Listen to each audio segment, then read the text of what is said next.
Hello my people, I don't come again. No, it's your Wenge sister AB Media where they bring better story for you. I don't carry another Wenge story come. I will tell you what they happen as they read as they hot.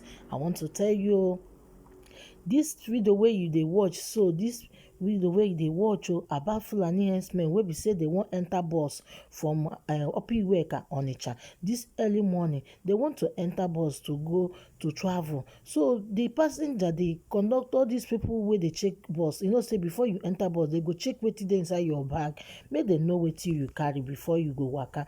Now so they see say na Fulani na gun na food inside the this thing AK-47 na food inside the bag where they carry, where they say they won't use travel. I don't know wetin they have. Make una they see wetin they do.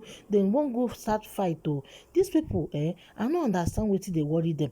Two of them carry that gun, the waka. They even don't sell the tape and do them everything, so people no go know. I don't know how they can search now as they want enter board. They can't see say na this thing na gun na these people carry many gun na they carry. My people, God go help us for this Wenge Nigeria where we dey.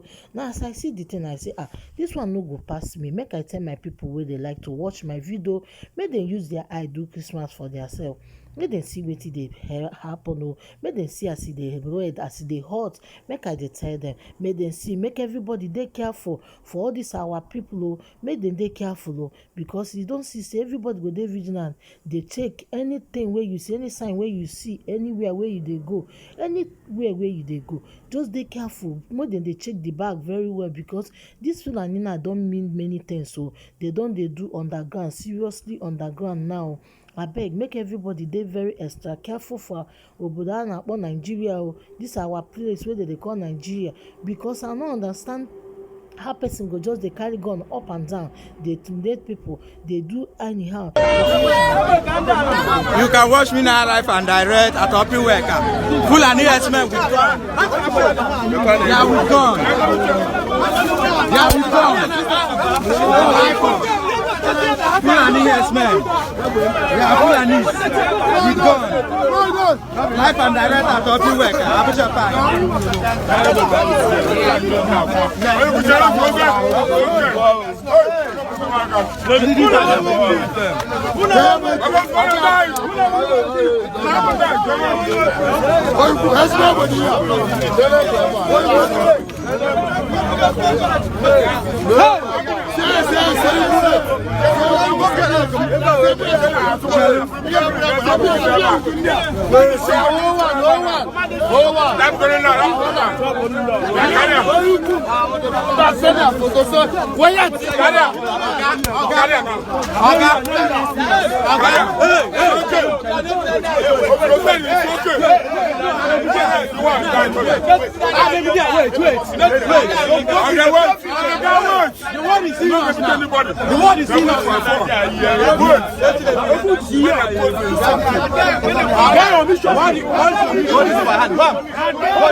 This guy with the asset, everything.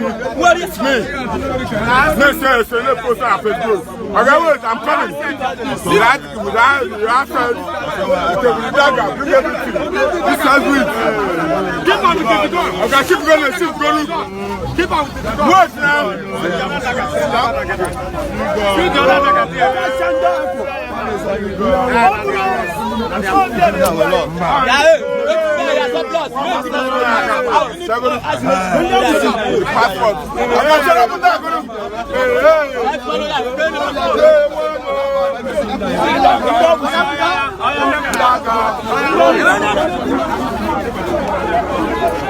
So I've recorded enough. So e good good my people, una don see as una don hear with una mouth to see wetin dey happen as all these Fulani herdsmen dem catch dem o, no be small thing dey happen o. Na dem come catch dem, dey ask dem question say where dem dey carry dis gun dey go, because the gun wey dem carry many o, no be small o, na so dem carry am, big gun o, wey be say how dem go carry am just pass all the whole checkpoints, all the whole places, dem pass there, nobody even stop dem. Na dis opiweka wey dem dey load bus, na dem come see say Fulani herdsmen dem carry almost how many for one person. Abeg, make we dey take am suffer o, make we dey take am suffer because I no understand wetin dey happen o, I no know wetin dey happen o.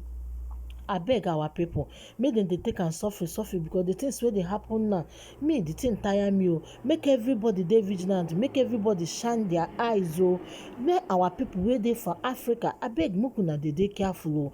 If una dey travel, if una dey enter bus, abeg make una buy something wey una use dey check una bus, all these buses, make dem buy something wey dem go use dey check all the whole bag wey people dey carry, because you no know, dem don plan say if dem go say dem wan peace, after driver say dem wan peace, after dem come go, dem come surrender everybody have to be extra careful o.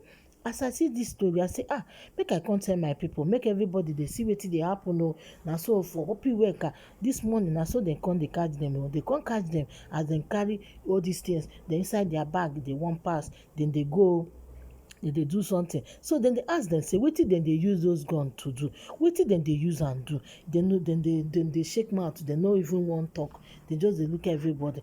Na these people get plan o, these people don plan for people o, dem don plan for a lot of people o, in Africa there, in Nigeria there. Abeg make we dey careful, make we dey careful, we wey dey take bus from Lagos to East. Abeg make we no dey run night, make we dey run daytime. Even the daytime, make you shine your eye, dey extra careful, make your eye dey sharp, because the way wey dem dey take do now, the thing tire me o. I no understand wetin dey happen for that Nigeria o, because our presidents, our governors, they are not even doing anything. They are just fighting about their property. They're thinking about money, how to gather money, thief more money. So we have to be extra careful o.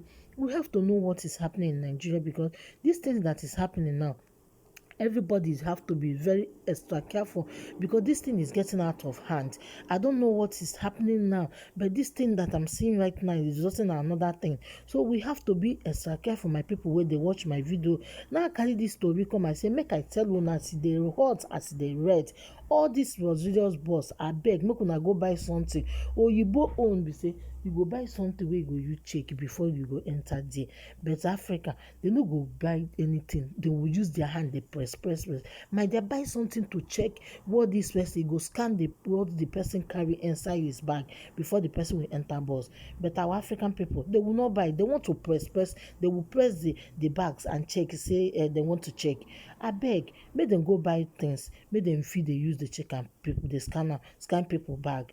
Abeg my people wey dey watch this video, abeg help me share this video, subscribe to my channel, subscribe and like, share my video. Is your ogbonge sister AB Media wey dey bring better story come, make dey bring better ogbonge story come for una.